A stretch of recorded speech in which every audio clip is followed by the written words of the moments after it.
মঙ্গলবার সকাল চা বসিয়ে ঘরের কাজ করতে গেছি, চা উল্টে পড়ে গেছে অ্যাজ ইউজুয়াল। আর এখানে বসিয়েছি হচ্ছে গিয়ে তোমার মুগের ডাল। আজকে যেহেতু মঙ্গলবার, আজকে আবার নিরামিষ, আজকে আবার মায়ের ভিডিও আছে, আজকে অনেক কিছু রান্না হবে নিরামিষে। চলো ভিডিওটা শুরু করছি, দেখতে থাকো সারাদিনের ভিডিও।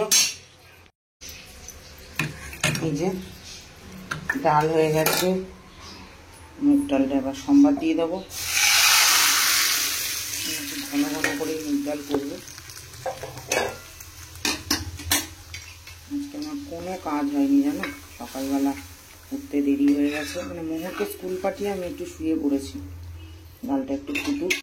আর এখানে ডালের সাথে কাঁকরোল আর পটল ভাজবো।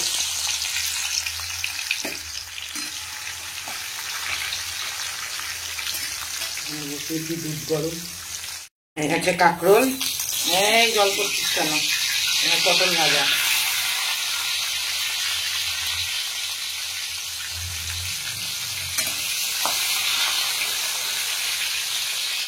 তো এরপর বানাবো হচ্ছে গিয়ে জল ভরা ঝিঙের তরকারি। কালো জিরে ফোড়ন দিয়ে দিলাম, দিয়ে ঝিঙেটা ভাজতে বসিয়ে দেবো।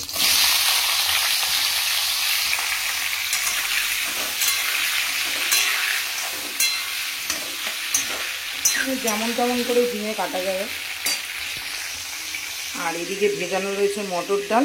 এই মটর ডালটা একটুখানি নুন হলুদ দিয়ে মানে বেটে নেব নুন হলুদ দিয়ে। তো এই যে ডাল বাটা হয়ে গেছে এইরকম। আর এইখানে এবার পোস্ত আর একটু তিল বেটে নেবো। আমি পোস্তর সাথে যেহেতু তিল খাই তাই দিচ্ছি, শুধু পোস্ত বাটলেও হবে। চলো এটা বেটে নিয়ে এবার। ঝিঙে ভাজা হয়ে গেছে, এবার এখানে পোস্তটা দিয়ে দিলাম।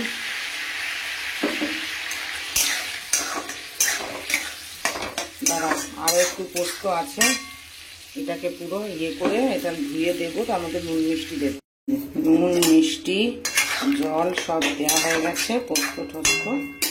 এবারে এই যে এই ডালের বড়াগুলো এর মধ্যে ছোট ছোট করে ঢেলে দেবো, অল্প অল্প ছোট্ট ছোট্ট বড়া।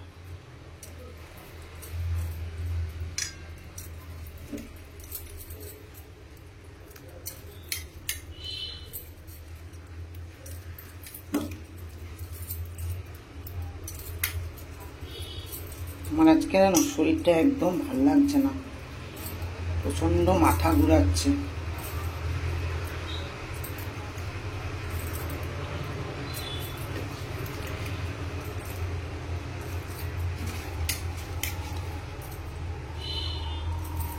হয়ে গেছে, এবার এটাকে ঢেকে গ্যাসটা একটুখানি হালকা করে দেবো। ডান।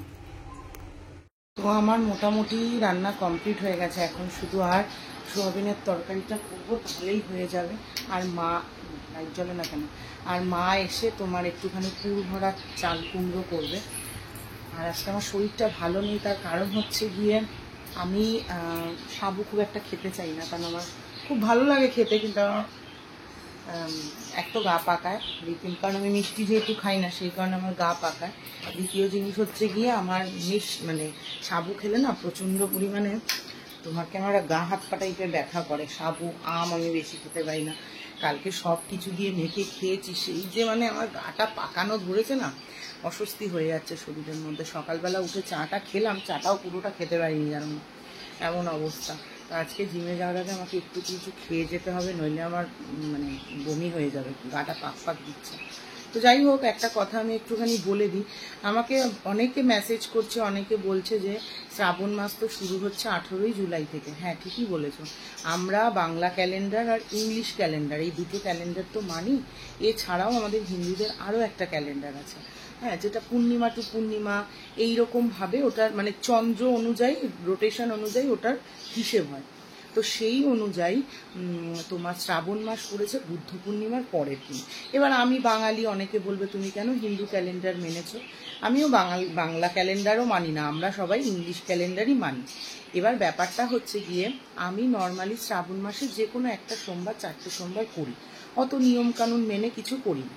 এবার আমি বললাম আমার মন চেয়েছিল যে আমি 16খানা সোমবার করব, পরে ভেবে দেখলাম যেটা সম্ভব নয় আমার পক্ষে। তো এই 4টে সোমবারের ব্রত যদি তুমি করতে যাও, আমি কিন্তু সোমবার করে আগে নিরামিষ খেতাম, মানে শ্রাবণ মাসে, বাদ বাকি এমনি নর্মাল একটা সোমবার করতাম। তো এই সোমবারের 4টে সোমবারের ব্রত তুমি যদি করতে চাও নিয়ম অনুযায়ী, তাহলে এই যে সোমবারটা প্রথম সোমবার মানে 14ই জুলাই একটা সংকল্প করতে হয় ঠাকুরের সামনে, যে ঠাকুর আমি এই 4টে সোমবার বা এই শ্রাবণ মাসের সোমবার বা এই 16খানা সোমবার শুরু করতে যাচ্ছি, আমি যেন পারি, বা যেমন আমরা সংকল্প করি, সংকল্পের সোমবার ছিল কালকে। তো সেই কারণে আমি করেছিলাম। তোমরা ঠিকই বলেছো, প্রথম বাংলা ক্যালেন্ডার অনুযায়ী প্রথম জুলাই মাস শ্রাবণের সোমবার শুরু হচ্ছে গিয়ে 21 জুলাই। তো আমি একটা এগিয়ে গিয়েছি, করেছি, কি হয়েছে, মানে উপোস করা তো ভালো, ফাস্টিং হয়ে যায়, শরীরের জন্য ভালো। ভগবান যদি তুমি মানো তো মানো, নইলে বাহানা। তো এই হচ্ছে ব্যাপার। তো চলো, বক বক করে ফেললাম, আবার কাজকর্ম করি। হ্যাঁ, এখন যদি সয়াবিনটা বানাবো, তারপর মা আসলে জিমে যাবো।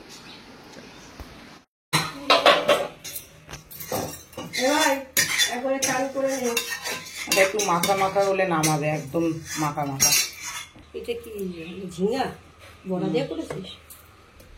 তো এই যে আমি জিম থেকে চলে এসেছি, আর মাকে বলেছিলাম চাল কুমড়োর পুর ভরা করতে। মা কি কারি পাতা মাতা দিয়ে কি সব করেছে জানি না, যখন খাবো তখন বুঝতে পারবো। আর এই হচ্ছে কি আমার জল ভরা ঝিঙে, যেটা খেয়েই বলতে পারবো কেমন হয়েছে। আর এই হচ্ছে মাখা মাখা সোয়াবিন। এদিকে মা আবার চালতার চাটনি করেছে, কারণ নিরামিষ একটু চাটনি না হলে ঠিক ভাল লাগে না। এখানে আছে ভাজা আর ডাল। এই হচ্ছে কি আজকের মেনু। তো সন্ধেবেলা আজকে মোহরকে টিফিনে দিচ্ছিলাম, এখানে হচ্ছে গিয়ে তোমার পেয়ারা মাখা।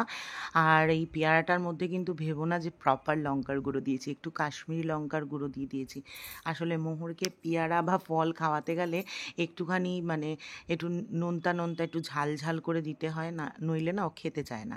আর পেয়ারা মাখাটাই সন্ধেবেলা করেই আমি দিই। আর তারপরে এখন আমি বাসন মাজতে বসছিলাম। আজকে দিনের বেলা 2টো পর্যন্ত অপেক্ষা করেছি, কাজের দিদি আসেনি। বাসনগুলো তখনের জন্য রেখে দিয়েছিলাম, কারণ স্নান টান সমস্ত কিছু হয়ে গেছে, ওই সময় আবার এঁঠো বাসন ধরবো। সেই কারণে সন্ধেবেলা আমার তো রান্না বান্না আছে, কালকে সকালে রান্না আছে, সন্ধেবেলার খাওয়ার আছে, ওই জন্য আবার বাসনগুলো সব মাজতে বসলাম।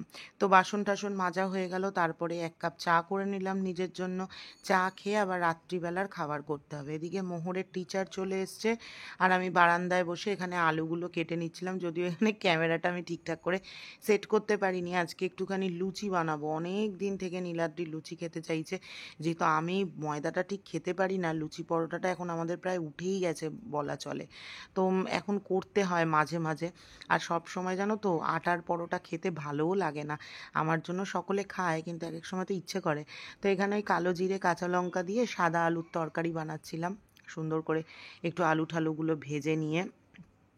আর তোমার মোহরের আন্টি নিয়ে তোমাদেরকে বলেছিলাম, অনেকে জিজ্ঞেস করছে দিদি তুমি বলেছিলে মোহরের আন্টি নিয়ে কি বলবে, আর বললে না, ঠিক আছে পরের ভিডিওতে বলে দেবো। আর এখানে তারপর তোমার একটুখানি আটাতে ময়ান দিয়ে দিচ্ছিলাম, আর আমি আটাটাও মাখিনি, আটাটা নীলাদ্রিকেই মাখতে দিয়েছিলাম, কারণ আমার হাতে একটুখানি আংটি পরায় না, প্রচণ্ড পরিমাণে ইচিং হচ্ছে। তো মোটামুটি এই তো কাজকর্ম হয়ে গেছে, আমি ঘর দুয়ারগুলো সমস্ত ঝাড় দিয়ে পরিষ্কার করে নিলাম। তো আমার মোটামুটি কাজকর্ম এখন হয়ে গেল। নাইটিটা চেঞ্জ করে ফেললাম, কারণ হচ্ছে কি আমি যেহেতু একটু বাসন মেজেছি, এমনিতে নিরামিষ ছিল, চেঞ্জ না করলেও হতো, যেহেতু কালকের বাসনগুলো একটু ছিল, সেই কারণে তোমার নাইটি ঠাইটি চেঞ্জ করলাম। আলুর তরকারিটা প্রায় হয়ে গেছে, আর ময়দা মেখে দিয়েছি। লুচির ডিপার্টমেন্ট তোমরা জানো আমার নয়, লুচি ভাজবে নীলাদ্রি, বেলবে নীলাদ্রি, তো এই জন্য আমি লুচি খুব একটা করিও না। আমি মানে খাবো না করছি, কিন্তু বহুদিন লুচি খাই না।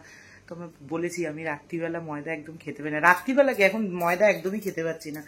ময়দা খেলেই কেমন যেন একটা হজম করতে পারি না, বয়স হচ্ছে তো, ময়দা ফয়দা আর হজম করতে পারছি না।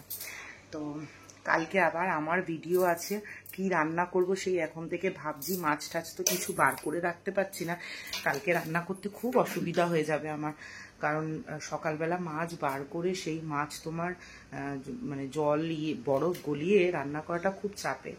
তো চলো, এই তো মোটামুটি কাজ হয়ে গেল। মোহরের আন্টি এই গেল, আবার মোটামুটি 9:30 বাজলে, এখন বাজে হচ্ছে 8:40, আবার 9:30 বাজলেই 8 ঘন্টার জন্য আবার মোহরকে নিয়ে বসা হবে। হ্যাঁ বলো। আমি কেরম লাগছে, তাই তো, ঠিক আছে যা বাবার কাছে যা, তো চলো চলো দেখাচ্ছি, আমার বর লুচি ভাজছে এখন। কি সুন্দর গন্ধ বেরিয়েছে, একটু সরো দেখিয়ে দিই। তুমি লুচি ভাজছো, ভাল লাগছে নাকি এরকম ইয়েতে রান্না করতে? এরকম করা মানে কি বলে, গ্যাসে লুচির জন্য তো পারফেক্ট। হ্যাঁ ব্যাং পারফেক্ট। আমার রান্না করতে যে কি হচ্ছে সে আমিই জানি। এই যে ফুলকপি লুচি সব, একটা লুচি আমি খাই। দারুণ দারুণ। আর যে এরকম গরম গরম লুচি খেতে কি ভালো লাগে। তা আমার তো আবার শুধু গরম গরম না, শুধু শুধু এরকম ঘুরতে ঘুরতে লুচি খেলে আমি আমার ঝর্ণা বৌদিকেও সেল করে দেবো, 10টা লুচি খেয়ে নেবো। ঘুরতে ফিরতে খেতে হবে, কিন্তু ওই যা ময়দা খেলেই পেট ব্যথা করে, এটাই খাবো। দারুণ। এরকম গরম গরম লুচি আর ঠান্ডা ঠান্ডা পায়েস।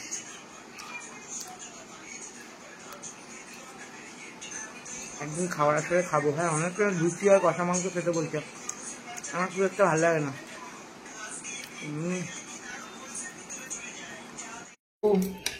লুচি খেলাম 2খানা, এইটা যদি আমি না খাই তাহলে আমার অবস্থা খুব খারাপ হয়ে যাবে, বুঝলে?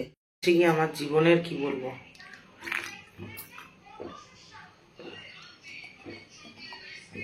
সেভিয়ার। অনেকে আমার জিজ্ঞেস করে না, এত খাও তোমার গ্যাস অম্বল হয় না? এটা খাই বলেই হয় না, ভীষণ ভালো কাজ। আর একটা জিনিস দেখাই তোমাদের, আমাদের বাড়িতে এটা কোথাকার প্রসাদ নীলাদ্রি? অমরনাথের প্রসাদ এসছে। বলে বাড়িতে নাকি এই সময় আবার এসছে প্রসাদ। বলে বৃন্দাবনের হাওয়া বা তীর্থস্থানের হাওয়া লাগলে বা বাড়িতে প্রসাদ এলে সেখান থেকে ডাক আসে। আমরা কি যেতে পারবো অমরনাথ বা কেদারনাথ? নীলাদ্রির স্বপ্নের জায়গা কেদারনাথ, নীলাদ্রির স্বপ্নের জায়গা। এটা হচ্ছে, এই প্রসাদটা পাবো একটু পরে।